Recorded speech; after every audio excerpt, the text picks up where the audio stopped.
Hello, and welcome to another episode of the YHMAH Halo podcast. That'd be Abe if he was hosting. For me, hey guys, welcome to the next episode 73 of the YHMAH Halo podcast. Right now the panel is kind of small. It's just me and of course my co-host, Nick or Sir Ironwolf. How are you doing, man? Hello again. I'm doing well. How about yourself? I'm doing pretty decent. Actually, I was streaming earlier today too because I wanted to record my reaction to the recent showcase in case something cool happened. Nothing cool happened, so it's kind of a waste of time. But still. I'm doing pretty well, man. We've got some pretty interesting Halo conversations over the last week or so. Some stuff long rumored finally confirmed. Some things still needing to take a little bit more time, but overall communication again from 343, which is a good thing.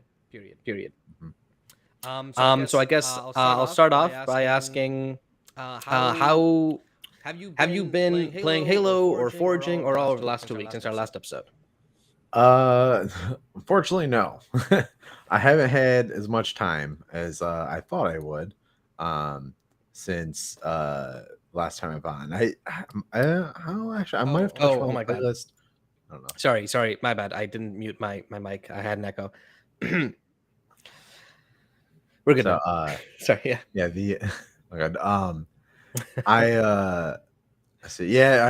I've been meaning to, but I've just been real busy with life stuff, and hoping in the following weeks days and weeks and stuff to get back into it, because I do want to try to get back into it, especially with all the updates and stuff. I think once season 4 hits, I plan on definitely hitting that a bit harder. Yeah, no, fully agreed. I've played a little bit. Honestly, I actually play a fair bit split screen multiplayer. I know that sounds weird in 2023, but if my friends are in town, I head over to their place most weekends, and before we decide what to watch, we just pop on some Halo. We grab a few controllers and just play. And man, I like mostly because we'll go through all the challenges without even realizing after playing for 50 minutes. But yeah, no, I haven't been playing too much. Honestly, Zelda has taken up most of my time over the past Star Wars week and a half. But yeah, no, I'm excited to definitely dive back in. In terms of today, we're going to keep it relatively light. And I know this is cursed, but I'll say it. I do think this will be a shorter episode.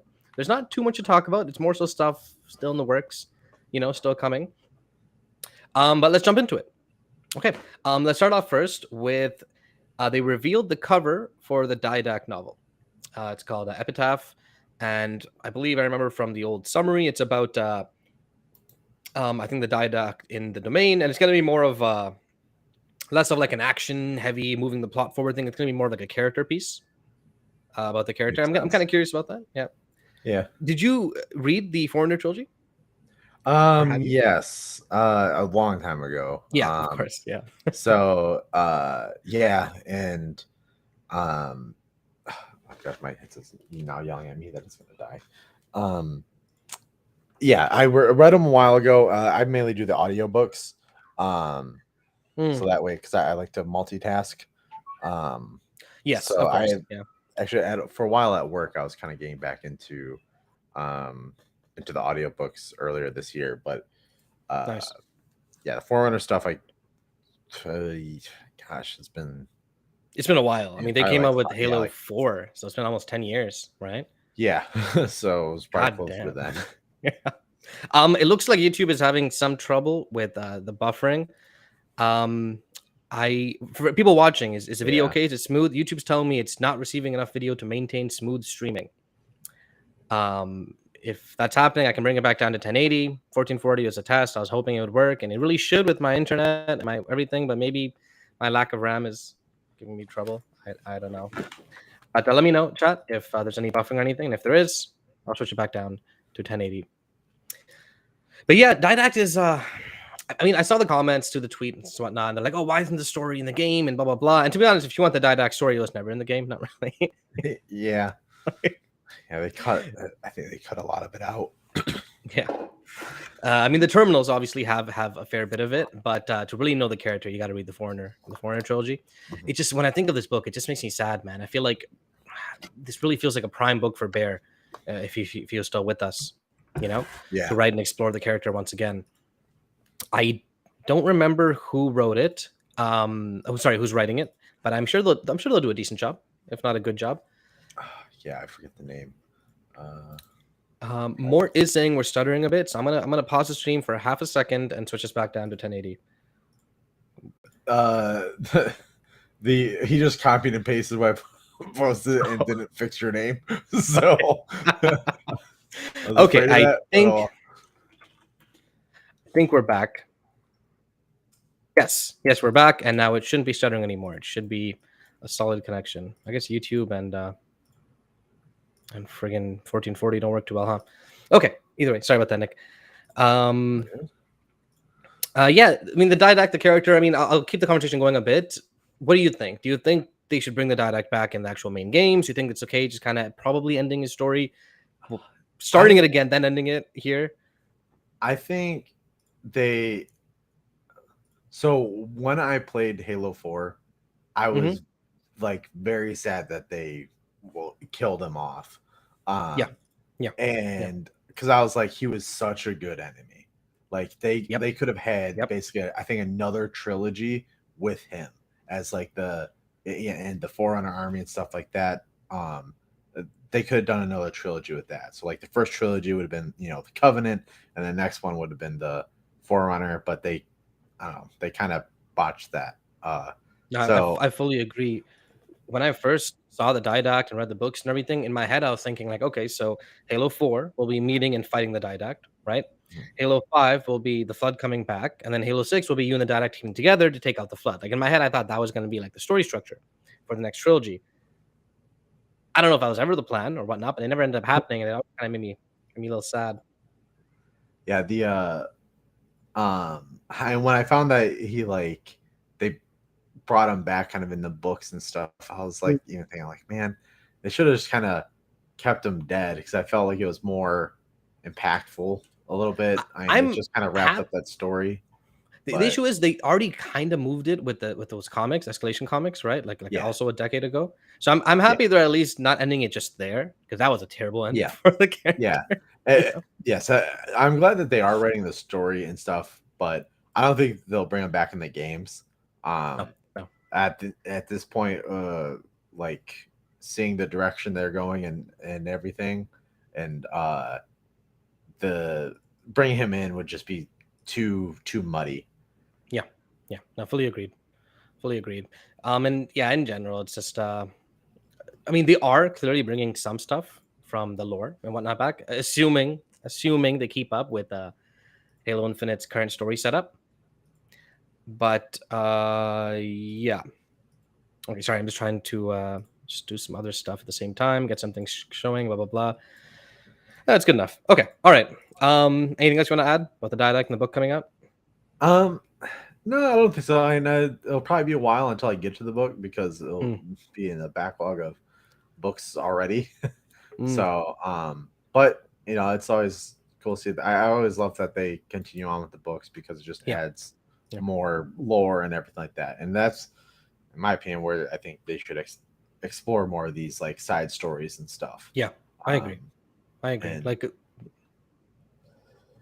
there's nothing like there's no reason the world can't be expanded more with the other fiction. It doesn't. Not everything needs to go back to the games. And to be honest, in a lot of ways, it makes this. Halo's not the only time I've seen this, but my go-to example is like a game like an IP like Star Wars, right? Where to me, the primary IP for that, which was the movies, right? The primary method of watching it, are some of the weakest Star Wars out there. Like take that IP and the games are phenomenal. The books are really good. The TV shows are really good, right? So I could see Halo doing kind of something similar, where, I mean, they're already doing it. Kind of. They're already expanding the lore. They're clearly not stopping with the books anytime soon. They got like a bunch more planned. Yeah, and then this TV show is coming out soon again too. So sure. Yeah, I mean, hopefully season 2 starts with a reboot. In my opinion, it won't be a reboot. I doubt that. But I Chief wakes up, and there, boom. You know what? I feel like, I mean, we've already talked about the show, but really quick, I feel like they've already kind of went through Chief's entire arc in the first season, and the season 2 shouldn't be about that anymore. It should be like, hey, we've already developed as a character. He went through all the emotions, everything, blah, blah, blah. He's still fighting for humanity. Done. focus on other threats and stuff. And for anyone listening, I apologize if you hear children screaming or yelling in the background. Some of my neighbors, actually new neighbors, apparently either have kids or nieces or nephews or something. And around this time of the day, they're always just yelling around, screaming. Mort, I still need to finish the Rubicon protocol. I started it. I'm like an hour in. I haven't started that one yet. Yeah. I bought the audiobook for it, and I'm like, let me go through it. I still haven't yet. It's on my list, and I feel bad for Jesse because before all that stuff, before everyone moved over and blah, blah, blah, we were planning on having like a book cast for that, which would have been our third book cast. We did one for Fall of Reach. We did one for Shadows of Reach. We're going to do one for this. Who knows? Maybe it'll still happen. But okay, moving on to the next news piece, which is just some slight changes in Halo Infinite over the last week and a half. Some UI changes.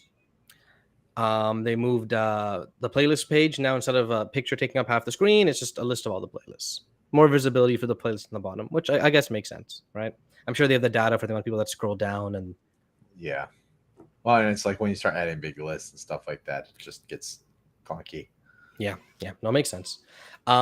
This one's interesting. They're starting something called Combat Workshops, which is basically a place where they can test work in progress maps, modes, and other new experiences. And they started it off with something called Big Team Battle Heavies, which I haven't really gotten a chance to dive into. I played a couple matches in them, and it felt kind of like the same Big Team Battle to me, except with more vehicles running around, right?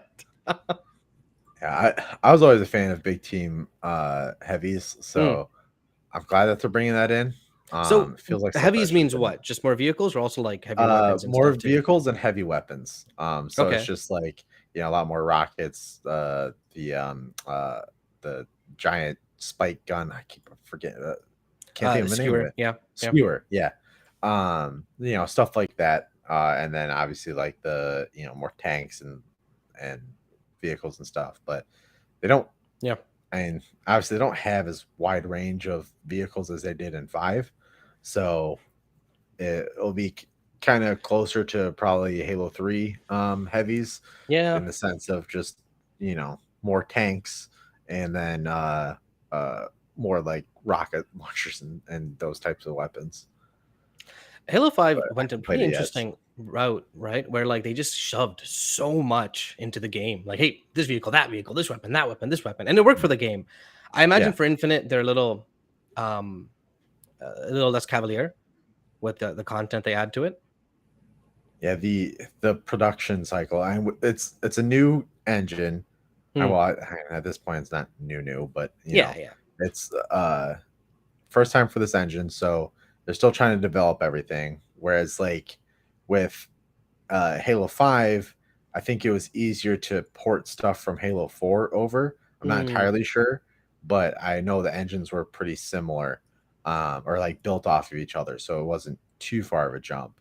Whereas now they have to rebuild everything, and that caused it's harder to rebuild everything because that just takes a lot more time and resources. And yeah, of course. So it's going to be a long time till we see a lot more of that stuff in.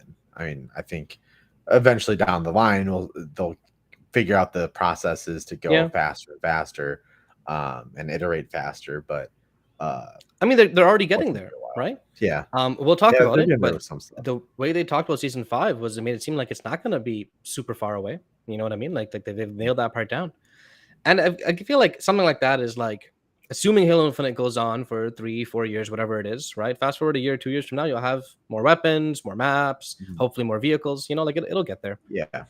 Bit by bit. Yeah, because I know there's like, I mean, I know of some stuff that was cut and they want to eventually get out. So I'm excited to see some of that stuff.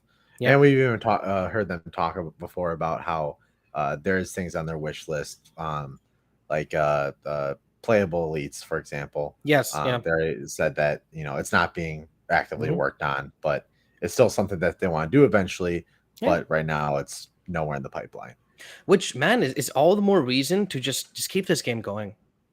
Like visually, this game is not going to age anytime soon. Not really. It looks good. I mean, they could in like newer consoles, if like an X console releases or like a mid-gen patch, make the 120, 1440 or 4K. That'd be nice. I'd take that, right? Yeah. But I and with their texture like technology that's in Mm. there, like a lot of the textures, they have things like texture scaling, so they can just essentially upload, I believe, just one massive file, Oh, so okay. like a 4K texture, and then it kind of iterates down, like, as you get away I mean, that makes farther or sense. whatever and stuff. So it makes Dynamic it, texture resolution. I'm yeah, pretty sure there's a term for that, but yeah, probably. They have terms for everything now. right? But so that stuff they could theoretically, like, when the market gets to 8K being more of the, or 4K being like the Yeah, yeah, standard, yeah. and 8K is like, Being the what new more people are fancy trying to thing. get into, then it's like, then I think they could probably update that stuff eventually. But man, those those freaking updates file size are gonna be huge. Yeah. Oh, yeah. But it is nice though, right? In the middle of a game, you can just immediately switch between 60, 120 like this, and you'll see textures immediately change, right? No Mhm. restart required, no reboot required. It's definitely pretty good in that way. But yeah, man, it's just they clearly have so many things they want to do, right? So many ideas, so many things in the plan. The only concern I see is, well, not the only, but the primary concern I see is if Infinite can hold the player base that makes developing all this stuff worth it. You know? Yeah. Yeah, and I think they I mean, I hate saying this stuff too. It's like, I worked for them, and a lot of Mm, friends stuff that worked there, but mm. they did kind of drop the ball a little bit Oh, when they it complete. came I to, mean, they'd be the first like, ones to say so. I yeah, imagine. it's when it came to mainly for like the custom game stuff. It's like, Mm, because I know when I was there, a big part of the push was like, I think I remember like Chris Lee and stuff saying that, mm. like, he knows that the UGC part of it is going to be the kind of the lifeblood of Halo, and that's kind of what it always has been. It's Yeah, like yeah. Forge and custom games has always been the lifeblood, but they did not release with a lot of content. Forge Yeah, released a year yeah. later, so they kind of, I mean, that's honestly where I lost a lot of my steam. Like, Mm, I mean, of course too, because I was playing it, before everyone else. yeah. I when it finally released, I wasn't like as hyped as I would have been if I didn't work on it. Mm, Um, but like a lot of my other friends and stuff, like they played it and it just wasn't there where they wanted it to be. So also, when you don't have a whole lot of your buddies playing it, it makes it harder to to get into the game. yep. Yep. Every once in a while, I check through my fans list and people that I know have never really played Halo, and I check their matches played, and it's always like 150, 200, maybe, and that was all like the first week or two of the game's release. You know what I mean? Yep. It's when in the show in episodes past, I've been pretty firm in my stance of saying no. I don't think they should have delayed the game another year. Right? I think it released. I had a really good time with the campaign. But if they delayed it, I wouldn't have played that campaign. I had to wait a year. Blah blah blah. All that stuff. Right? I've kind of walked that back a little bit because I played the campaign again. Like when co-op came out, and it was still just as damn fun. So clearly the campaign would have aged fine. Mhm. And but then the issue comes where it's like, do you think they'd have learned all the lessons they learned when they released the game? You know? Yeah. And I don't think they would have. Yeah. Um, it's Yeah. because like the leadership there and stuff too was, like when I was there, I thought it was good, but then like Hmm. kind of looking back and seeing everything, I was just like, you kind of start realizing, yeah, that there were some issues and stuff Yeah. did take a while to get, Yeah. its footing. So I think, yeah, if they would have delayed it, I think it would have landed better. At least they could have landed all the stuff at once, and I think Yes. Yeah. it might have been more well received. I know it But still was well received game. It yeah, was it still was highly very well rated and received. everything. It would have lived longer. I'm sorry, it would have Yeah. done well for longer. Right. Yes. Yeah, because they would have had people would have had more of the content and got ready to like push out all that Exactly. content at once, Hmm. and then uh continue the wave. Whereas Yeah. like now, or when you release just part of it, everyone kind of plays it, and then the content gets a little bit dull. Yep. Besides, like, cosmetics and stuff every now and then, but or like a new map or two. But I mean, really, um, there wasn't a whole lot to hold people over like there was in previous games.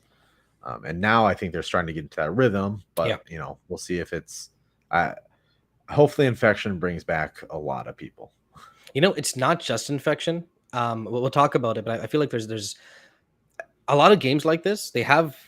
We've referred them as bullets before, like these major updates and whatnot, but then they also have like these little things which can make big differences in player numbers. Like a game like Halo Infinite had a ton of people playing it, right, for around 2 to 3 months. Like a ton. Like it was competing with friggin' Fortnite and GTA and Roblox. Like that is way up there. No game competes like that. Even friggin' Harry Potter, when released, didn't take over Fortnite as #1 played game, right? Halo didn't either, but it got up there. So a lot of people have played the game, and I feel like you just got to kind of bring them back, even for just a little bit, and then hope part of that population that came back stays for longer and longer and longer as the game goes on. But in terms of the point I was making, I kind of forgot. Okay, let's move on to the next one. Yeah, we can move this pretty quick. So for those who didn't know, there was, or rather 343 have started another way of communicating with the community, which is through their Discord and through Spartan Chatter. very last minute. Hey, we're going live now. Something called Spartan Chatters or Spartan Chats, where they just go live on Discord during a lunch break and they just talk about some stuff for a while. I think the first one they did with the Forest Lord, I think that was Michael Shore. I think that was after our last episode. Right? I think so. I was gonna listen to that one today, but then I got busy at work. I'm trying to remember. I think the main thing from that one was the stuff like the UI changes, playlists become more obvious. They moved custom games over to somewhere a little less involved to click on. Small things. They mentioned the combat workshop. That's where they talked about it, and then he answered some questions about Forge and various things like that. To be honest, a lot of it was way over my head. But more importantly, they had another episode just a few days ago where they had the head of live service, Sean Bear, right? Yeah, I think it's Bear. I feel like, yeah, I believe so, Sean Barron. And then they had Sean Barron, Unicheck, Sam, and Brian Gerard or Sketch. Yes. They had them on. It was live. This one I actually caught live. I took a lunch break and I sat down at McDonald's and I listened to it while taking notes. But this one was a lot meatier, I want to say. And it's not just the big picture items where it's like right off the bat, infection, career rank, cross-core, all that's coming June 20th. Or cross-core is starting to come then, but it's there, right? Which is really big. Like I don't think anyone expected career rank to come a month after they announced it. No, I mean, like, yeah, I guess I wouldn't have expected that either. And I'm glad to see that change. At first, when I saw it on Twitter, like, I was just like, oh, someone's just, showing like, oh, they want career ranks or whatever in Halo Infinite. And so I didn't think anything of it until I listened to the podcast, or that not podcast, their chat, and it was just Discord like, chat. I don't even know what to call it, man. Yeah, well, Sean apparently confirmed that they're making it into a podcast. So joking. Yeah. It was nice. It's for anyone who hasn't listened to it, they're up on YouTube. It's a lot laxer, a lot less structure, a lot less rigid, kind of just people talking back and forth a bit. It's good. And they weren't kind of really what's it called when you're really forthcoming? Candid. Sean was candid about a lot of things that I didn't expect him to be, right? I'm going to read off a little bit of my notes for it, and if you want to say anything, just interrupt me when you want to talk about what you want to talk about. So really quick, he mentioned these goals that he outlined last time as well. Though seasonality has now been changed internally to consistency, which makes sense. Yep. It's not just seasons. Yeah, the consistency stuff. I remember him saying that there was a lot of pushback from the community and like investors and stuff, or stakeholders. Yeah. That makes sense. So he's talking about the three of them. There's consistency, quality, satisfaction. He goes through all three. I'm going to go through them really quick. Don't worry. I won't get bogged down here. Consistency, he says, has gotten good. Very happy with what they've gotten. Confident for season 4, which is great news. Great news to me. You know what I mean? Because ultimately every season has been better, I want to say, in most ways to the previous seasons. better battle passes. One had a weapon, one didn't. More bug. You know what I mean? Yeah. And satisfaction, he's saying satisfactions are going up, battle passes are getting better, season 4 and 5 are looking to be even better than what we've had. Again, I'm not expecting him to say something like they're worse, but he's pretty candid. So I feel relatively confident believing that. And then quality is where he said this is where they have made the most progress, and they specifically talk about network performance and product stability. He said they've released hundreds of fixes, but even then, still issues. And he's like, if I had to give a letter grade, we haven't done enough. That kind of cracked me up. He's like, if I had to give a letter grade, I'm not going to give a letter grade. I'm just going to say another sentence. Yeah. It needs improvement. That's improvement. That's it. And there you go.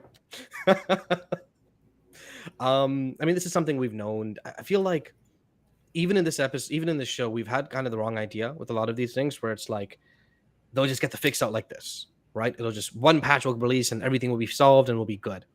And I guess that's not how game development works, especially for a game like this, you know? No, it's like usually when you fix one thing, something else breaks. So it's a lot of patchwork stuff because so much things are interconnected that which is why sometimes it takes a while to get patches out. Some people are just like, oh, just fix the bug. And it's like, you know what's wrong, just fix it. Well, it's like if you fix it, it probably broke like 10 other things that you have to go through and fix as well before you can release the patch. Otherwise, it just gets more broke. So yeah, it unfortunately takes a while. Usually when there's like huge issues, they put a lot more of the focus on that, and that becomes the priority. But or high prize as they would mark the bug. Speaking of bug fixes, I was happy they talked about it. They talked about the settings reset fix glitch. Yep. And they're like, yes, it frustrates us too. Because clearly these guys are playing the game as well. And to be honest, they're probably more frustrated because like, how did that not fix it? Why is this still happening? Yeah, and it's like when you I mean, coming from the bug testing background, it's like I know like when there is an issue that is just that just affects kind of the quality of life when you have to play the game like 8 hours a day and just like go through stuff and make sure it works. If you know, or sometimes you have the same build or a new build comes out and just doesn't fix anything, or more things are broke. It just piles on so much of like the hassle and headache. I'm just checking something really quick. Yeah, I remember I brought it up to my friends, and they're like, "Oh, why don't they just remove the MP4 files?" I'm like, "It's not that simple. Why don't they just get rid of the previously on them?" Not that simple. Nothing is that simple, right? Clearly, they've been trying. I think that's one thing I kind of get annoyed about the community is it's like, it's one thing to basically expect a game to work, which is perfectly valid, right? You're paying for this product, or you're at least giving it your time, your value, whatever. You should expect it to work. That's fine. It's another thing to pretend to know what you're talking about when you're specifically talking about game development or bug fixing or whatnot. That's where you should kind of stay out of the wheelhouse. You know what I mean? Unless you know what you're talking about, which very, very few people on Twitter do. Yeah, the game chair devs, as they're called. They always think they have the answers. Okay. Sorry. Again, so for those watching, only us two panel members will probably be more of an exception rather than a regular thing. We're going to try and get more people on as well. It's only been a couple of weeks since things kind of changed a bit. So, and it's been a busy week. It's a busy couple of weeks. So. But okay, next topic. Sorry. Oh, I was gonna say, there's some more stuff too that we might get into a little bit later as well. Peek behind the curtain stuff. Yeah, no, for sure. I feel like we can definitely tease some things. We're having at least ask you guys some ideas we're doing. Okay. So they mentioned how season 4 isn't going to magically fix it, but it's all still being worked on. And then he name drops Pierre, who talks about the quality, getting the quality level up, of course. And then they kind of bring up cross-core, and then Sean brings up Pierre again, where this kind of, I really like this, where he's saying, where Pierre told him if they're going to talk about stuff, there has to be discipline around when these things will actually release and the challenges being solved and whatnot. And then that's something I definitely think 343 could have used a bit more in the past. Yep. As in, like, if you're going to say something like cross-core, for example, right? You brought that example up where it was brought up and then they went to the team and the team's like, oh, okay, or something like this. I don't know the exact words. I'm kind of paraphrasing, but it wasn't fully planned, fully, what's the term for when you go through something? Developed or just like even the planning phase. Yeah, like I know well, since I listed it earlier, yeah, I don't know the exact words, but essentially the whole system wasn't set up to be to have all these like cores be, you know, the crossplay. Like there's too many variations that I guess the system stuff couldn't account for or something, which is like which frustrated me when I heard it, because long time ago, like they mentioned stuff that it was going to be like Reach, and it's like they kind of had that a little bit, but they really missed the mark. That's another thing too that like kind of killed the Halo for me. That just sounds stupid, but like the customization stuff was something I always really enjoyed. And when I saw that like that there's some like cool pieces of armor and stuff that I would want, but they wouldn't, but like I couldn't mesh them together. Then it's like, well, why do I want to spend my time grinding through the battle passes if I'm not going to be able to have like my armor and stuff that I want? And they mentioned before, or they mentioned that the idea was like you would have like, you know, those that want more of the like hardcore like military style, you know, stuff, like all the cores and stuff would be developed for that, so they could have that feel. And then they would try to go and do ones like, you know, for more of the people that want like the, you know, the cat ears or whatever, you know, have a core for that. But it's like they even realized that they kind of missed the mark and luckily are adjusting. But it's like, you know, even at the studio, that was not really advertised or explained well, because like I know in my feedback I would have put because every once in a while they do play tests and stuff and you get feedback on like development stuff like that, then and surveys and all that. It's like I definitely would have brought that stuff up. It's just like, hey, like why aren't these things compatible? You know, why can't they there's definitely an element of like we want to sell more cores and things like that, right? For sure, there definitely is. Even as someone who does kind of like the armor core system, if only, and you know what though, I don't use the armor core system as like an armor core system. I like it because it allows me to quickly switch out between safe Spartans. So if they just give me 5 Spartan slots, because right. I'm okay. Like, sorry. Oh no, this is go on. Yeah, I'm saying like I'm okay with like say like the more crazier cores, for them to those not be fully compatible if that's too much work or if that limits the art team. I'm okay with that, right? But for like the cores that are clearly similar, clearly canon, clearly like actual Spartans would wear them, blah blah blah, they really should be cross core. Though, and I think like it seems like going forward they're trying to develop everything for, you know, so it all is like they said cross core. I'm still not sold on armor being fully cross core, possibly ever. I feel like coatings are easier to get done, while some armor pieces feel kind of unique to some few, not always, not all of them, but still it'd be cool getting like the elite skull shoulders on like my Mirage set. That'd be nice. So if they can get it done, I'm fully for it. It seems like stuff that is from what it sounded like the items and like even armor, because I think they came out later and we're talking mainly about like the coatings and stuff, and I think that's where they're starting with. But it sounds like from the chat that they are going to try to convert everything over. But you know, the stuff that's already released is going to take longer because once again it comes into development time and resources and all that.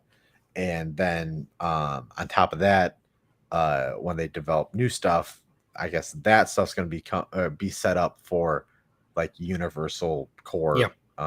in the I mean, future. technically, even cross-core codings is a second thing to be cross-core, right? We've got visors. I mean, I know it doesn't sound like much, but some like when the visors affect the armor, it's kind of cool being able to get cross-core visors, you know? Really, so continuing on that, because he talks about this, and this is something he said, and I really liked it, where he says the team needs to feel empowered to deliver on their terms and not feel trapped by management, right? That makes a lot of sense. I mean, being a good manager or a good producer is one of the hardest jobs I want to say out there. Half people think you don't do enough. Half people think you shouldn't have that job anyways. It shouldn't exist. But like talking to the team, communicating, figuring out with them, hey, what do you think the timeline is for this? Can you do it? How's it going? Blah, blah, blah. And then communicating that to us makes a lot more sense than the other way around, where it's like, hey, yeah, so I told all these guys that this will be ready in 2 months. So chop, chop. Yeah. And this is why they said they've been so quiet for the past few months, because they want to really know for certain what the release. Admittingly, I feel like I've heard that from 343 several times at this point, right? Hey, we won't say nothing till we're certain. We won't say nothing till we're certain. Hopefully, this time with the new studio leadership, that's really stuck. You know? Yeah, and that's why they also mentioned too that they another reason they were quiet is because of all the shift in management and just kind of everything that happened. So, you know, obviously with all that shakeup, it's gonna be a lot to figure out where the studio is and then move forward. Speaking of really quick, it kind of feels like even like there's been physical shakeups. Like they mentioned kind of briefly that like their studio room isn't used or isn't active or isn't set up or whatever the heck they said. You know? I'm trying to think. I don't remember hearing that part, but I'm trying to think what the studio. Basically, they're talking about like how they're recording this kind of easily. Okay. Like, yes. Yes. And Yeah. That because that used to be set up like, so they could just kind of hop on there behind a table with the whole backdrop and everything like that. Yeah. But they actually like a lot of stuff in that backdrop. They actually sold or auctioned away or something like that. Like because it used to be the Reach. Did they auction away? I think they auctioned them away because they were trying to do like a spring cleaning thing. There's these giant ass Reach figurines and stuff. So that's interesting. Used to sit behind them and all that. So yeah. That was it's definitely some interesting stuff. To quickly finish up the more boring part of it. So one thing I guess we go back to the progression system. Oh yeah, for sure. I mean, to be honest, we haven't even like fully dived into the cross-core stuff yet. One thing that he talked about, which I liked that you did talk about it because it is an important discussion, is value, right? They talk about how with player customization, one of their goals is value, which is they need to make things people consider valuable enough to spend money and purchase it. Because if people aren't spending money, this game's not getting funding, they're not making content, it's over. Right. I know some gamers out there, some people out there have like this weird, like, expectation that if someone releases a bad product, or in their opinion, a bad product, that they are now obligated to give me everything I want for no charge. Because how dare they waste my time with a bad product? It's just one thing that I think that they should do when I was listening to that part of it is like, because I don't think they have anything like it now, but I thought that they mentioned something that they changed up so you could get armors and stuff easier on. But so what they did was they made the previous season's armors available, bundle armors, store armors available through the customization screen. And people purchase, so you can like buy those and stuff. Yep. So I don't have to grind through the battle pass. So not the battle pass, the store armors. Oh, store armors. Okay. The ones that are just completely unavailable.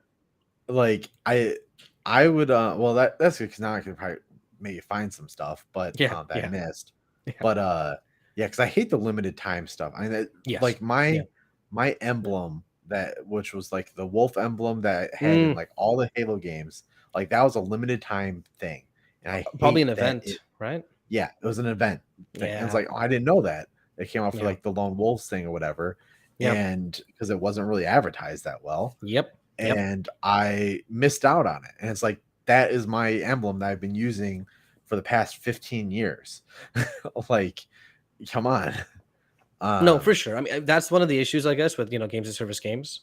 Mhm. But they really got to find a way to bring stuff like that back. Well, as long as like the stuff that I think should be available at least as a base value, or the basic stuff is is like the stuff that we've seen in previous games when it comes Mm, to like nameplates and emblems and maybe even like color combos and stuff. It's just like have a good base, so that way people can at least modify some stuff right off the yeah, bat, yeah. and then What's funny is like the game right now is better at that than it used to be. Right at launch, there were yeah. only like 5 colors, and don't even have only Yes. like one core. I know. I finally have my color now. They finally Yeah, added it, which is yeah. gray and blue, like, which is one of the more common combinations. And it's like I Oh, is finally that have it now. the steel coating? Yeah, I think it's the steel I one. think the blue Yeah. steel coating. It looks pretty sick. So yeah, yeah. No, Mhm. no. It's weird to me because it's like for me, Halo Infinite is some of the best Halo customization I've done. Probably because I'm not forced to be red and blue. Like I can actually colorize myself, but also because I can do stuff like I finally got my my Destiny skin that I used for the longest time on my Titan, which is like camo and then some orange around it. Looks flipping amazing. I love it. It's on my Mirage skin. So in terms of player expression, I do think Infinite is better than people give it credit for, but it wasn't. Right? Yeah, It built it itself up there. definitely is. Yeah. And I think one thing that they could do to make it better as well is like if after a season, or still keep the stuff the progressions or whatever, but allow me to buy um like credits, almost like the shark Mm, cards with I think you might like credit stuff now, but I mean like I try to think of like some kind of word to describe it that isn't credits, but like armor core coins or something, like mm. where I could use those tokens to buy armor pieces instead of having to grind through a battle pass. Yeah, fair enough. Like that's where they'll get my money. Yeah, It's like yeah, I'm trying to grind through one. Think it's the Lone Wolf battle pass for now, where it has like some of the cool bone like yeah, yeah, armors and yeah, yeah. stuff. Like I'm trying to grind through that, but it's like I really don't want to grind through it. I would rather just honestly just chuck them $20 to just buy all the armor. You Yeah, you know know? what? Honestly, you're not wrong. And it's interesting because it's like they would definitely make money doing that, right? Yeah, yeah. Yet Because at the same then, time, Infinite's one of the few games where you can actually go back a battle pass. Like other yeah, games, you can't even do that. You're just yeah, out of luck. Done. yeah. I'm glad that they allow that at least.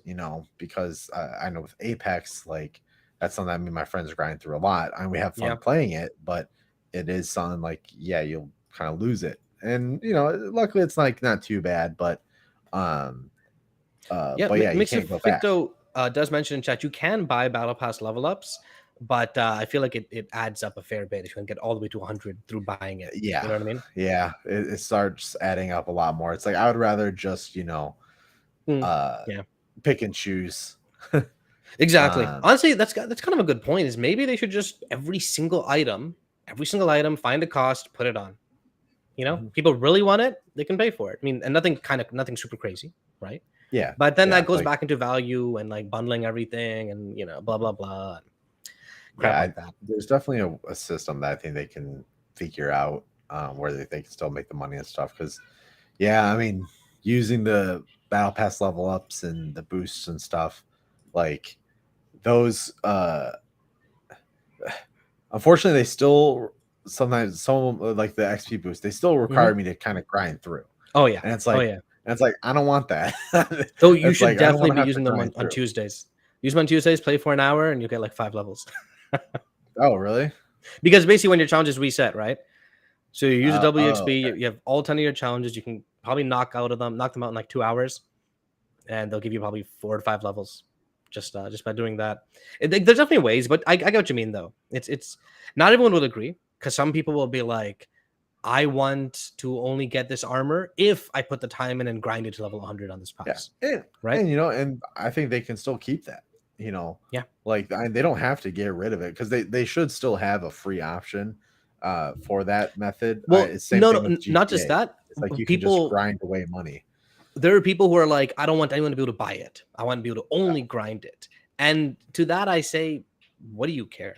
what do you care? Like, if people want to spend their money on this, what the hell do you care? You know? Okay. The mix, I'll try that.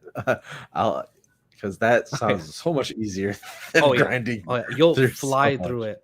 I have a friend who finished almost the entire winter pass in like a week or 2 weeks by doing that. I'm like, okay, all right. Okay, so that was him talking about player depth and value, because again, it is important. You can't avoid a topic like that, right? Yeah. And you can't be like, this is free, have fun, everything's awesome. You do need to create value. You do need to have people purchase it. And I think they saw a pretty positive response to being able to buy older items, because I saw on the tweets a lot of people saying, yeah, awesome, posting pictures of whatever the heck they were missing, you know? Yeah. Okay, and now, after talking about all of that, and honestly, the weird part of the Spartan Chatter was the way he was talking about this value and this and that. I'm thinking, oh man, are they dropping crosscore? Is he saying that crosscore reduces the value too much and then they can't do it? And then he goes on to say, crosscore is coming to season 4 and 5 and onwards. So for those watching, season 4 will have crosscore for every skin bought on the store, or for every premium battle pass skin. That's specifically how they worded it. And it'll still, the UI, they say, isn't complete yet. So even though it'll be cross-core, it's still 7 different coatings, basically. You'll get it once, which is not a big deal. Whatever. Like, though they do say by season 5, it'll be 1 item, which is cool. That's nice. It really should have been. I'm curious how, like, the UI was made, was how it was. You know what I mean? Like, I'm sure there's a lot of behind the scenes things, and probably egos involved. Even so, when I remember testing it, like, we had the I think the only other armor thing we had was the Hayabusa, or whatever it's called now. And we had the core one, and then the Hayabusa, and I think eventually the Reach stuff. And you were able to like go through all the different ones, but we also were able to have everything like basically unlocked. So you didn't really see too much, that like so much of the stuff was locked behind their own separate things.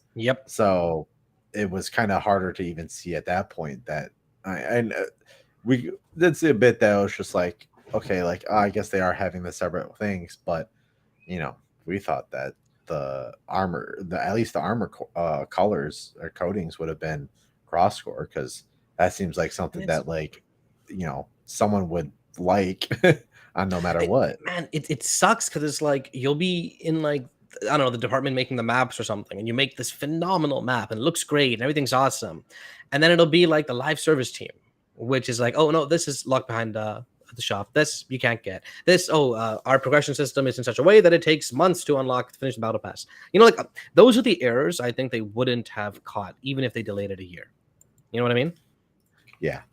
Stuff like that for sure. Though, you know, really quick, speaking of double EXP, Infinite is having its very first extra EXP. They made sure not to say double. Extra EXP weekend, June 2nd, which I think is not this weekend, the next weekend. I missed that date. I'll have to play. Gosh, I have some people that like want to hang out and like do board game nights and drinks and stuff, and then I have a wedding the next day. So of course it's like, I'm telling you, freaking day week I'm gonna be busy. Try giving split screen a shot when you hang out with some friends, especially if they'll play Halo. It works pretty damn well in the Series X. I've played 3, I've played 4 players, no problem. You can't queue big team battle with more than 2, but I usually go over to my friends, but I don't really have them over, so that's usually the issue. But yeah, I'll try that out next time. It's interesting because you sign into your own account, right? So your own challenges, your own stuff, everything goes through yourself. It's honestly, it's done kind of well. You can take over really easily to check your own stuff. They can take over back really easily. Your settings all sync up. It's kind of like unsaid how well it works. I want to say undersaid. Okay. So season 4, cross core is coming. Season 5, it'll be more. This is only for, it's 2 things: coatings and weapon. Weapon is a big one for me because there's a lot of really cool flipping weapon skins limited to only 1 or 2 weapons. That sucks. I want them for more things. Yeah, exactly. Or like right now in the battle pass, it's like the different one, the same skin in there 8 times, right, for the different weapons. Which I'm not gonna lie, when I first listened to this Spartan Chatter, I wasn't sure what. So they say that they don't have the UI made, right? Yeah. So does that mean one coding is going to take 7 slots on the battle pass? That's what I was thinking I might do, or no. Okay, I actually what it sounded like they said is that it's going to Unlock all show 7? up once. Yeah, it's going to show up one on there or whatever. But when you go into your armory, it's going to be for everything. So it's just that like, makes sense. yeah, that's why I think they're talking about the UI just doesn't display properly, like what. Because there's no way they're going to take up like 7 premium slots for the same coding, right? That's not cross-core anymore. That's just me getting the coding 7 times. Yeah. Okay. Past codings, the no fully vetted plan, but they're clearly working on it, and it's just a ton of work. We mentioned before too. Actually, it's funny. Sketch, I think, confirmed this in chat. Well, people are going crazy about it, right? Playable elites and assassinations are not in active development. Still something they're considering and thinking about, but not in active development. Don't expect it anytime soon. Yep, and that's going to be one of the things where we'll probably see, I don't know, maybe like 3 years from now. Yeah. You know? Yeah, no, for sure. I mean, again, it all depends on the player base, number right? on it. Yeah. It's like, it's, then again, maybe not even 3 years from now. If they do another, like, a Halo Infinite, like 2 or whatever, then kind of do, pull what Destiny did, which, when they had their 10-year plan, they kind of scrapped that after a little while and released Destiny 2. I think that's maybe what they'll end up doing, and then we'll probably see it, hopefully see some of that stuff in the second one, because it would just be building upon the first stuff. I feel like Halo Infinite, especially the multiplayer, doesn't need to go the Destiny route per se in terms of a complete relaunch, because Destiny 2 also was obviously the focus is the PvE content, right? The new raids, the new dungeons, the new worlds, the new story, all that stuff. Because then on the flip side, you got Overwatch 2, which didn't pan out too well. You know what I mean? Yeah.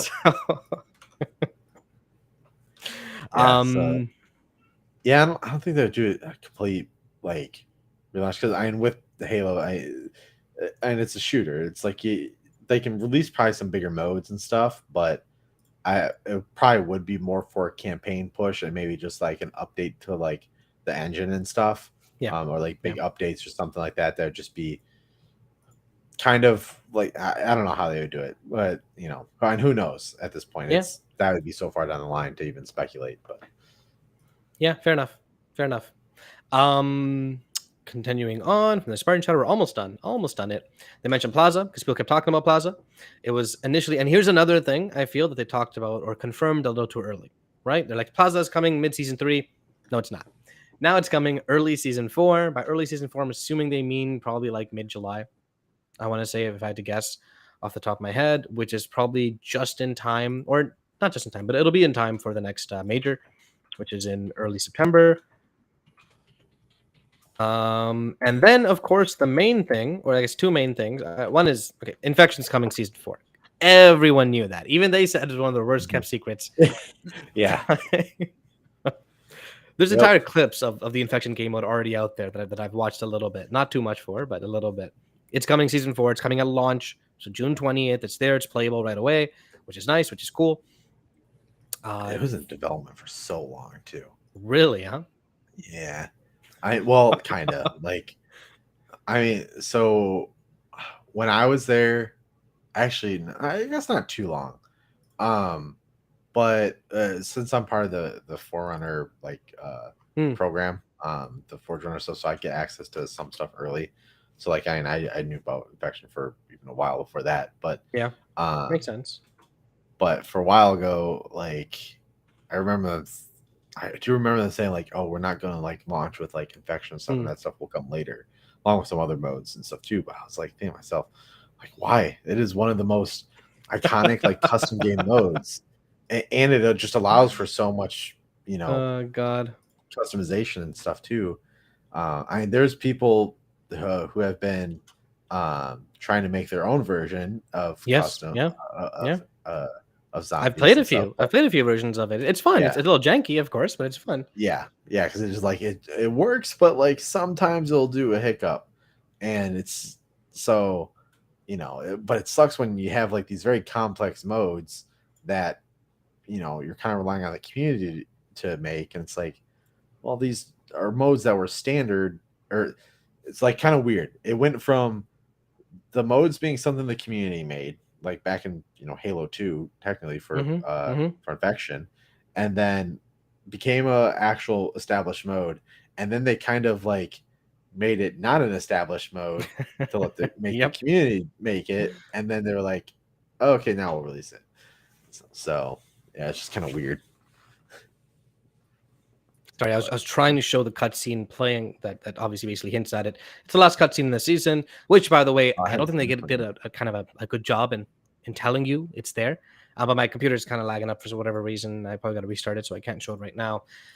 But yeah, it's that's one of the issues with Halo, though, right? It's got so many different modes, so many different maps, weapons over the years that everyone kind of expects a lot from a new game, which is why in the previous episodes I've mentioned, I don't think even any Halo game can release with the sheer amount of content everyone expects from it at launch, unless they really did nothing for like 5-6 years and just focused only on that. I mean, some might say that they didn't do much, but there's a lot of stuff that was cut or like prototyped and things like that, which that all takes up a lot of time and development. And a lot of games go through that, though. So, and Unishek mentioned, I mean, making games isn't quite as simple as it was in the past in a lot of ways, right?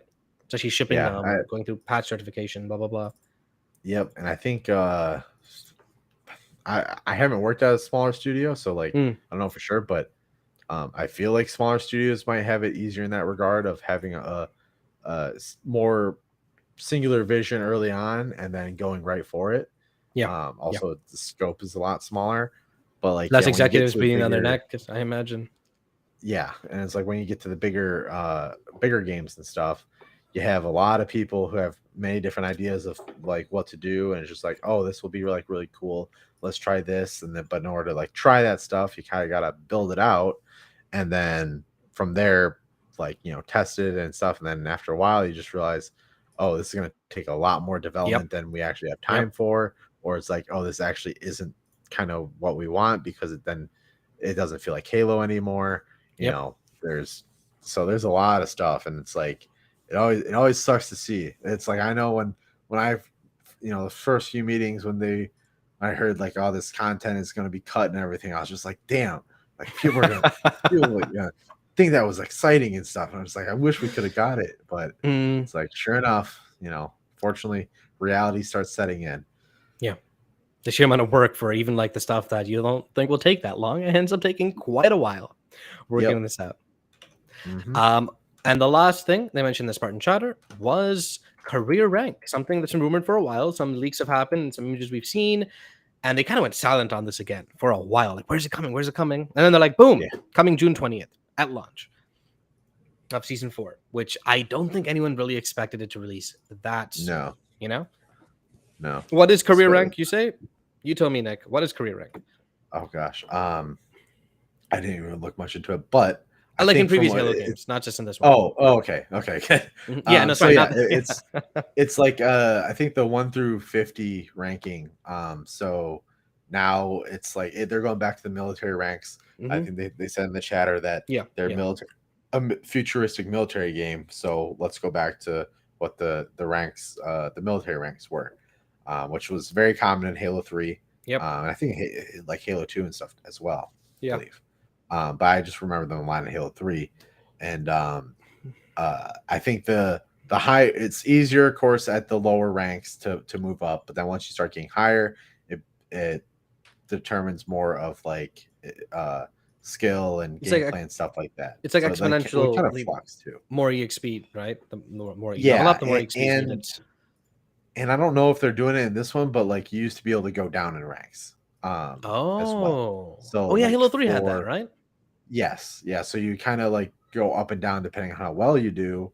And sometimes you kind of would just get stuck at a rank like for a long time. I have a feeling So I this don't know one if will they're be doing that or not. more like Halo 5, probably, because they already kind of have the rank system in play, right? Mhm. And to be Yeah, honest, this game is already as goddamn competitive and sweaty as it is, right?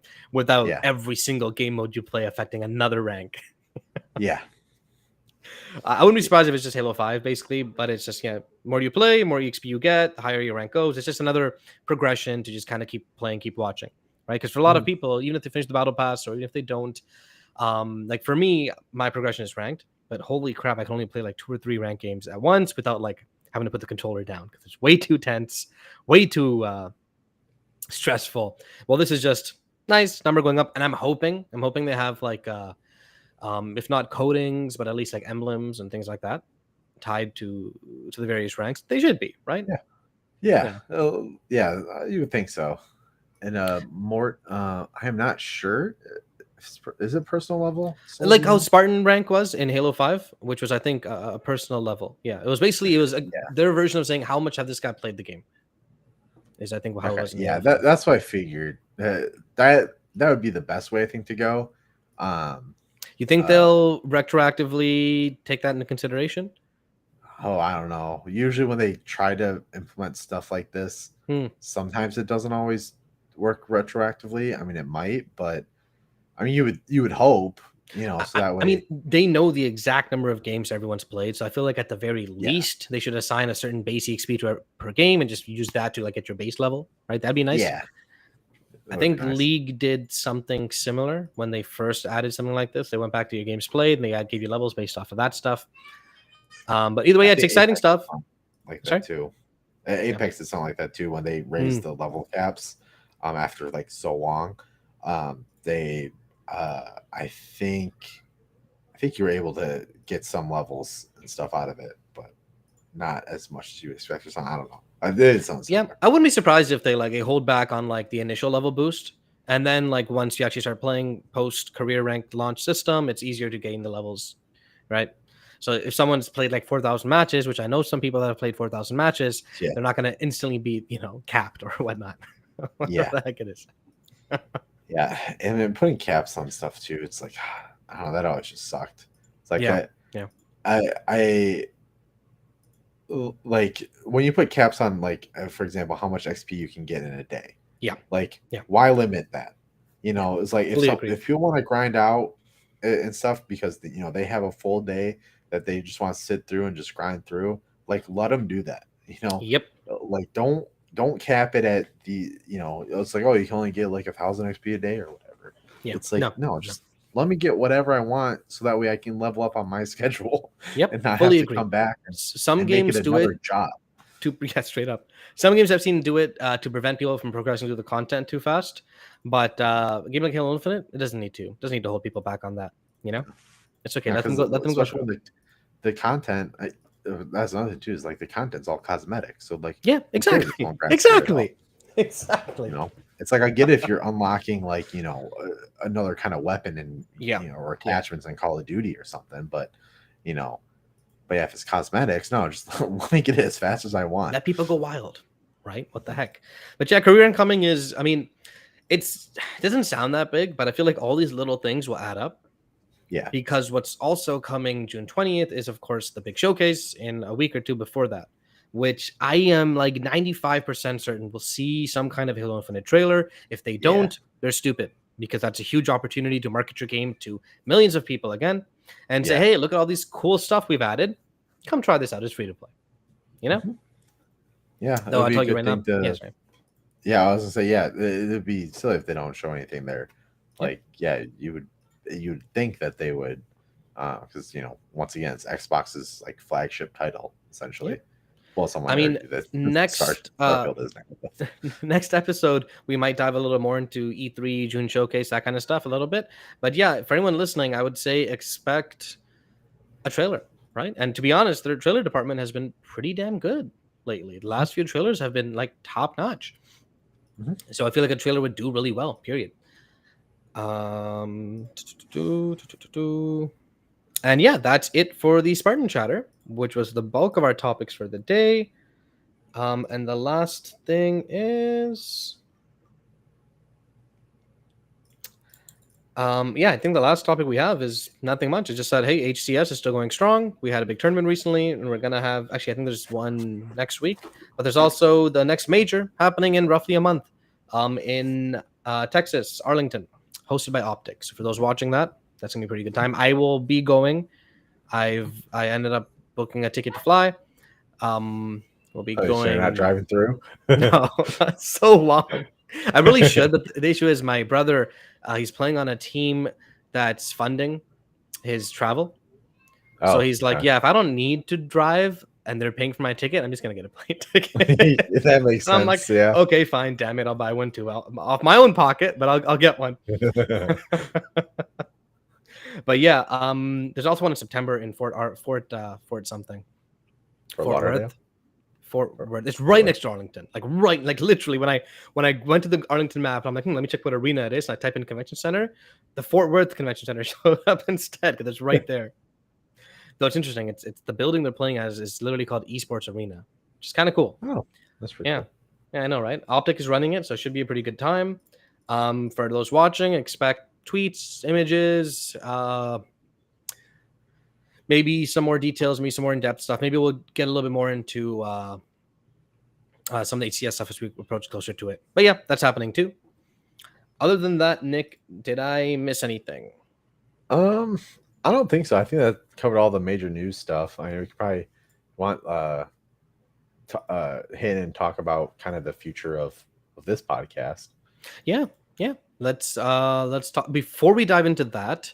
One thing I guess we could mention is just literally a few hours ago, PlayStation had their showcase, which of course was big, a lot of stuff. But more specifically, Bungie showcased a new game. Oh, right. yes. For those who haven't seen it, they're bringing Marathon back. Though they showed the CGI trailer, and they said the next time we show it to you will be a little while, but it'll be with gameplay when we do. Which makes you think like 2025, to be honest. But it's gonna be it'll probably be a while out. Yeah. I'm honestly surprised that they revealed it. I'm Right? glad to see that they are doing another game like that's different than Destiny. But I thought they were gonna stick with Destiny for forever. Yeah. But it's and for those of you that don't know, Marathon was one of Bungie's first games. It was kind of like almost like so Halo was based heavily off of Marathon. It was a sci-fi shooter. Of course, it was like back then it was in the style of like Doom or Duke Nukem kind of stuff, where it's just like those older kind of 3D graphics. Yeah.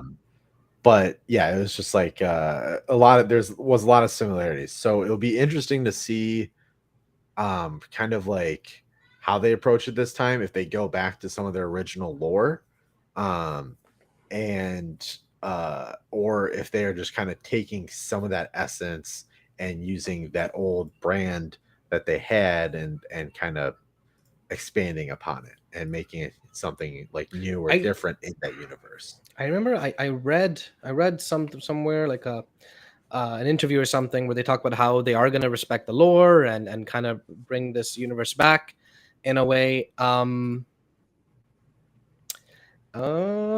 it's not a PvE, it's an extraction shooter, which I've heard of. I haven't really played, but for people who've played Escape from Tarkov, it's supposed to be similar to that. Have you ever played this genre of shooter? Not really. So like I don't know. So what exactly is a extraction right, shooter? that's what I was wondering. Is it like the Division? Is that an extraction shooter? And the Division's a shooter, like a looter shooter for sure. But basically, so they're saying it's similar to a battle royale, but winning is differently defined. The goal isn't to specifically be the last surviving player, but merely to get your loot and then get out. Oh, so it's almost like have you seen oh gosh, what's that? There's a game where you kind of have to go after like these demon like creature things, like you're in like this swamp. It's almost kind of old style. I can't think of the name of it, but it's like you basically, it's two people that you go in with a buddy, and you have to like find these clues to find out where these like demon monster things are on this map, with like other people also looking for the same thing. Okay. You get that, and then you kind of defeat it, and you get the bounty, and then you like and then you have to get out and Sounds familiar. survive. Sounds familiar. I like watching people play it, but I can't think of the name of it. I mean, this genre has, I think, gotten pretty big over the past few years. People are saying it's the next battle royale, and if it is, Bungie's clearly getting ahead of right on time for the release of the game. But yeah, it's PvP too, so it's like, you go in there and you get loot, but you can also get killed and get your loot taken, blah blah blah, all that stuff. It's probably the usual battle royale high stakes feeling. Okay. But that is what Bungie's doing, which, I mean, yeah, I know it's not directly related to Halo, but it's always like tangibly related. Like, if this is the next big thing, right, then should Infinite or Halo in general skip battle royale and just jump straight to this, right? I'm sure these are questions they're asking themselves, especially after today's reveal. But okay, let's talk about the future of the show. I think it's Hunt Showdown.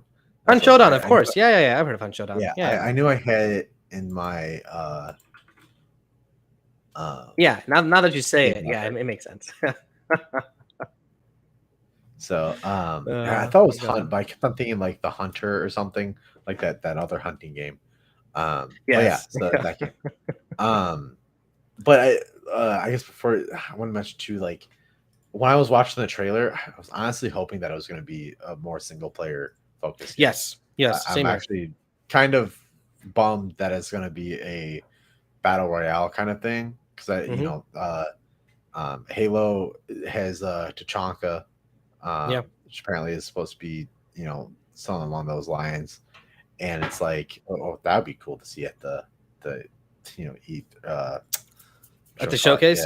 I mean, everything we've heard about Tachanka is that it's like either not ready, or it's been ready, or it's gotten rebooted, or it's in Unreal now. Who the hell knows? But it would be a nice surprise. But it'd be an amazing surprise. I'd love to see that, especially if they're still using slip space. Which hopefully they will. If it's supposed to all be like, because I thought it was supposed to be like an addition. So that's what initially, right? The initial rumors from Jez, I think, said that it was initially tied to Infinite. It was heavily tied to Forge. But then after the whole restructuring, I think Schreier came out with the rumors saying, no, they're heavily considering switching over to Unreal 5 instead. And now who the hell knows? It's really muddied waters now. Yeah. And it's like, I know some info way back, but I don't know if it was even correct anymore. But I would just say it would be surprising if they switch it to standalone thing. But yeah, with Marathon though, I was hoping that would be single player. But like that kind of brings it up is Sony is pivoting, and again, this is related to Halo, keep in mind. Sony is pivoting to a lot of games as a service focus, right? They see the money in the multiplayer games, and they kind of want a piece of that pie. I mean, heck, they bought Bungie for that reason. Marathon is not an exclusive on a PlayStation; it's coming on Xbox and PC as well, right? Like launch day. But Bungie has that expertise, or that expertise is built through trying and failing many times. With the releases, with their DLCs, with their whatnot. So in a gaming marketplace that's so saturated with games as service games already, right? I'm curious to see what success or how much success Sony will find here. Yeah, me too. Because I mean, even when you kind of look at Halo and stuff, just going to the service as well, it's like that's where the market was trending. But now I feel like I'm seeing a lot more reports of people wanting the single player stuff back. And so I think, it's just a natural flow of the market. It's like, same thing with Battle Royale. It's like Battle Royale came in big and it was stuck around for a while and still kind of sticks around. But but now people are wanting some more of the single player stuff and kind of going back to like couch co-op kind of things. It's like we're starting to see more of that emergence and multiplayer in general, right? Like one thing I think a lot of Xbox titles have is a solid campaign, great campaign, but also the option, hey, you want to play this together? Let's play this together, right?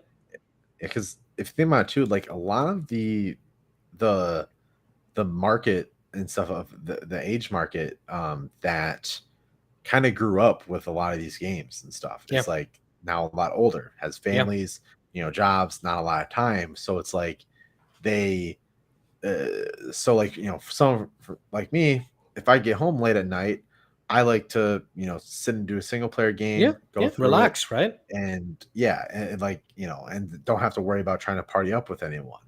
Um, and I have to schedule times with my Yeah, current friends so we can play yeah, Apex. yeah. It's like, so I feel like that part of the market is showing a lot more now, and hopefully that means we start seeing a lot more of these strong single player stuff. That's why I'm excited for Starfield.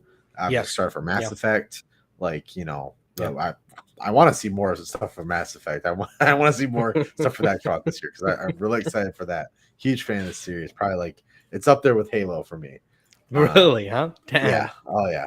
It's like I wish I kind of got more involved in that community and everything. Mm. But with Halo, which it's better because the community is There's a not bit like more a 10-year active. gap between games, right? Yes, yeah.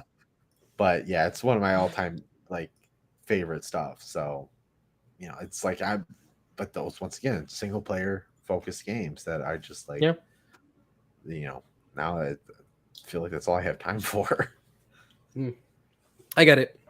Though I'm in the middle of a very, very long single player game, so sometimes even those single player games require quite a bit Oh yeah, yeah. of an Star investment. Wars is I know Starfield. I know is going to be one of those games, and it comes out like I think like a few days before I leave for a fishing trip. So like Oh up in Canada man. for a month, and I'm just like, oh Oh gosh, dang. I'm like, man. why'd they have to delay it to Oh, bad then? timing. Yeah, that's straight Yeah. up. So, But okay, enough about the PlayStation Showcase. Though that does kind of segue nicely into the future of the show because we talked about something that wasn't Halo, even if it was only for 10 minutes, right? That might be not a super uncommon occurrence if big news comes out that's relevant but not entirely relevant either way. If it's big enough news and we have enough time, we'll touch on it. But other than that, Nick, what kind of changes are we expecting lucky you, with the boy. show? Um. So. So yeah. So we're gonna try to figure out kind of a better format. Yep. I guess not a better format, but like a format that kind of fits a bit more now that uh it is mainly Soul and I co-hosting this. Hmm. Um. So yeah, I'll be on here a lot more. That's kind of why it's moving to Wednesdays, Yep. because Thursdays I have prior commitments that make it almost impossible for me to join in, and that's why I wasn't on a lot of the previous podcasts since joining the team. Um, so so yeah, we're gonna shift to Wednesdays. We're probably gonna shift it back to 7:30, just because Yeah. Yeah. it's like just trying to get it started, and it ends up being very close in time for when we both can Yeah. get Yeah. here, scarf down our food, and Yeah, I then usually start get home talking. if I'm working the evenings. I usually get home at like 7 or like 6:50. So Yeah, so it gives us a little bit more time. I don't think we'll be going much later because after that, we'll see how that works. If we have to push it back till 8, maybe that's something. But I think Mhm. 7:30 7:30 Eastern Standard Time, Yes. um, should be good. But yeah, we're hoping to talk a bit more about like Forge and everything as well. Yep. Kind of bring more of the Forge era stuff in. And that will be like, showcasing people's maps. We're hoping to do community nights, which will kind of help feed into this podcast. Yep. So that way we can kind of showcase or play on, your all's creations Yeah. And it's easier to talk and about Halo when we're playing more Halo, right? So that's one of the goals too, is yes, just keep us playing the game and having a good time with you guys as yep. well.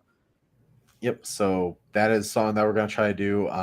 We're still trying to figure out when and how those lobbies will take place. Uh, so since both the you had me at Halo and Forgera crews are pretty small, it's essentially Hmm. just us two, and then we have someone new on the team, Biggie Mac, but he is doesn't have all the equipment that he needs Mm. to, you know, fully uh, host some of this stuff. So we're trying to figure Yep. out kind of a bunch of logistics.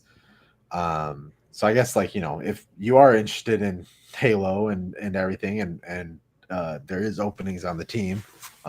So we're actually looking for people. It doesn't pay anything, I'll say that.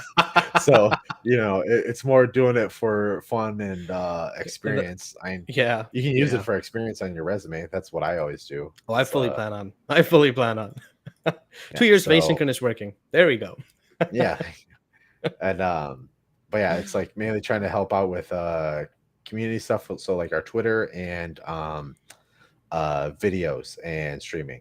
Like that's kind of what we're going for right now. So if you're watching this and you have an interest in that, reach out. My handle is right here. So or even the YHMAH handle at Nick_the_Birdman on Twitter, or on the Discords, which, by the way, if you haven't joined our Discord, join our Discord. It's pretty fun. We're trying to get that a lot more active. If we have any community nights or whatnot, it would be the link will be posted right up there. There'll be an event made, which I realized I forgot to click start. I think we made one for this. This one it automatically goes. So it automatically goes. Okay, all right. So I had that set up. That's one nice thing about those. Okay, yeah. In general, the Discord's growing. Got good conversations happening. Great place to be. Yep. Yeah. And so I would love to expand the Halo section. The whole reason that we have a XboxEra Discord is because I wanted a YHMAH Discord. And they're like, oh, let's just make both. And I was like, okay, I guess we could do that. And the XboxEra part's doing a whole lot better than the YHMAH part. So so I would love to see that Halo section grow. If you have any feedback for the Discord as well, that we can make it better. I think we are going to try to get bots implemented here soon. Hopefully this weekend. I think we actually have a bot made, so that way, if you post a maps onto forge.xboxera.com. I believe that's the is. If you post your maps on there, then that will grab it and pull it for the Discord. I think we're talking about possibly even doing like stuff to bring other community members on. In terms of panel members, you mean, like for the show? The goal is definitely not to only rarely be just two of us. In general, I've found that dialogue works better with three, best with three, still decent with four is kind of how I look at it, especially if I'm like trying to like put videos up or YouTube stuff up, and I'm trying to do that while also like in the middle of a conversation. You know what I mean? It can get a little distracting. What did he say? Hopefully we'll get some returning members back on. We still need to speak with them. In general, we're keeping the show alive, obviously, switching more over to Forge focus, which I think is good for everyone. It gives us fun clips to play. It gives us more community night chances, and it gives us more opportunities to play the game and have a good time. Because Forgers continue to make fantastic stuff, And there's also a chance, not 100% confirmed yet, but still kind of working on it, that we might rebrand a little bit. I was just about to message you if you wanted to. I kind of want to bring it up. It's not like I haven't brought it up all the way through the ladder yet. You know what I mean? I'm still kind of waiting for approval. But there's a chance we might rebrand the podcast and possibly some of our Halo stuff on the site. I love the name. You had me at Halo. It's flipping awesome. That being said, it's hard to search, right? YHMAH. It's not the easiest thing, and it doesn't get you right away saying, hey, this is what it is. So keep an eye out for that. That might be coming. It might not. Again, things are a little in flux. We will try and make sure everything's clear and hopefully get all the branding and stuff made. But it's in the works. Yeah, it's in the works. We will try and stay steady, I want to say, with our podcast. I know in the past we'd go once a month if nothing was happening. I think we'll stick with once every 2 weeks, even if there's less news. Focus on other things, do a lore episode, do another different episode, blah, blah, blah. You know what I mean? Chances are our next episode will be the 7th, and we'll probably have some more stuff with Season 4 to talk about. If we don't, maybe we'll do a special episode and watch clips together.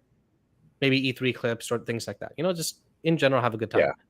Yeah. We'll figure out so that way, because going back to kind of what 243 is doing. It's consistency is key.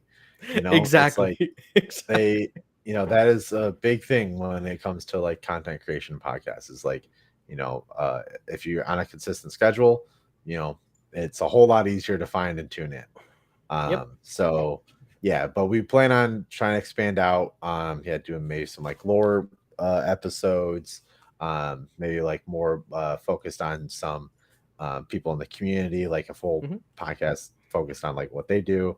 Um, Hopefully, maybe we can try to get some people in from 343. That's usually a little bit harder, but that would be I ideal. have some friends that work there that we're might be able approaching to that talk to. fabled level episode 100, right? We're still kind of far, but we're getting there. And for whatever reason, that 100 episode has power to it, right? So we'll try and Yeah. we'll try and get more episodes and more guests and kind of keep things fresh. And yes, more we will almost definitely start late every time. Right.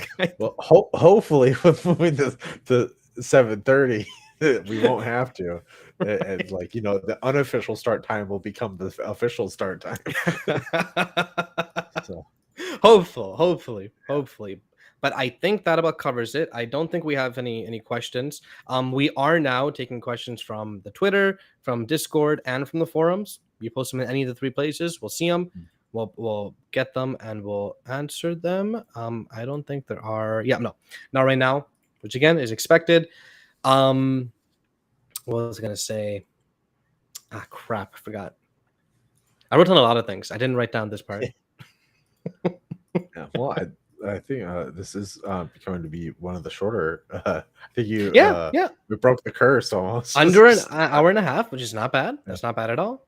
And that includes us like not being live for like 10 minutes or so, which is not bad. Yeah. One thing I will say is all of this we do is thanks to you guys, the patrons. Your names have been going down across the bottom of the screen for a little while now. Yeah, I got a patron scroll working. Hell yeah! I want to put some more effort into the production of the show too. You'll see some stuff. Hopefully, I'm hoping to have like a bit of like a rebranding almost and kind of like future stuff. Don't worry about it. But in general, thank you to all the Patreons that make our work possible. Not just here at YHMAH Halo, but XboxEra in general. YouTube members, forum members, even just people that chat with us in the chat and just have some engagement. All of it is appreciated. The people that listen later and comment, all of it's appreciated. All of it is read. All of it is seen. Mm-hmm. And even the bad comments, we like them. That being said, fair enough. That being said, Nick, do you have anything else you want to say before we sign off?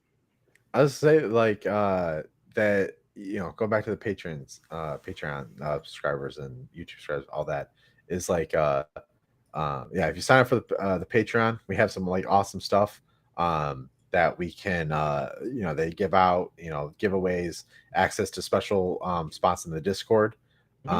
So like giveaway like every other day. Yeah.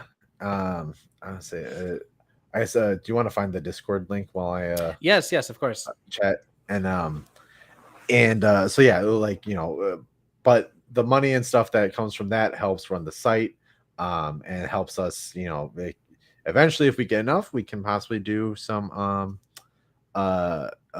things like I guess actually there's something I wanted to bring up too is contest. So we are thinking about doing a contest for Forge. So that is still getting the we're still trying to figure out some stuff. I think I have a meeting with some people this weekend about some partners that might come on from one of the other communities and figure out some stuff. Also hoping that 343 reaches back out. I have one of my contacts there. Nice. Pushing some of the messages through because I messaged Unicheck directly and I haven't heard anything back, but he's usually very busy and bombarded with messages. So I'm not surprised. It was a whole lot easier when I worked at the studio. I was able to send him a Teams message because then he would see that most of the time.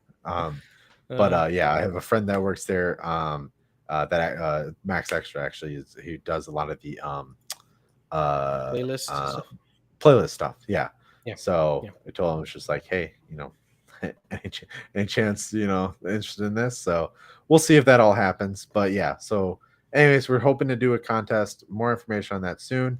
And that will be a chance for you all that want to that get involved in Forge and everything to get your maps out there. So and that's one of our goals we really want to focus on, is really highlight the community more so. Because even though things are kind of slow these days, right? Halo's Halo, they're clearly still focusing on it. We've got Forge. I mean, but they've mentioned Campaign AI in Forge is still chugging along. So hey, maybe it won't be too long until that comes out. Who knows? Not season 4 though. I don't know who the heck was saying that season. That's not. It's not even season 5. All right, there's no way. There's not a chance. So like, it's being worked on. That's all you got to know. But yeah, in general, expect the show to hopefully be a little more structured.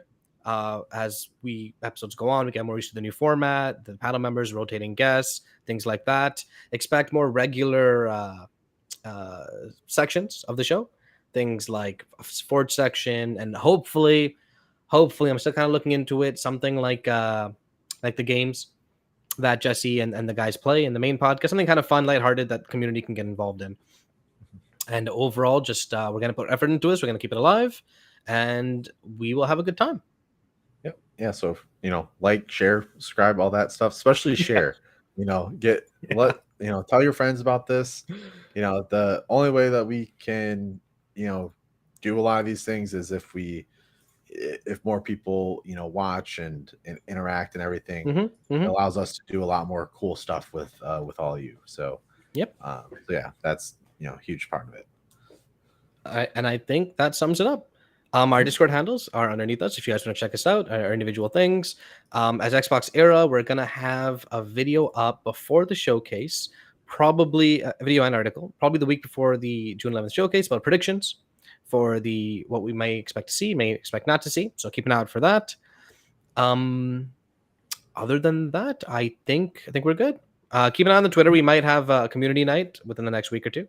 Actually, I will try and have a community night before our next showcase, before our next show, which will be on the 7th. And I apologize for today's episode's kind of all over the place. It is my first time hosting the episode, so not fully used to it and how to do that and talk and produce and stuff like that together. You know what I mean? It's kind of a little tricky. But thank you for watching, and we will see you next time. Yeah. See y'all later.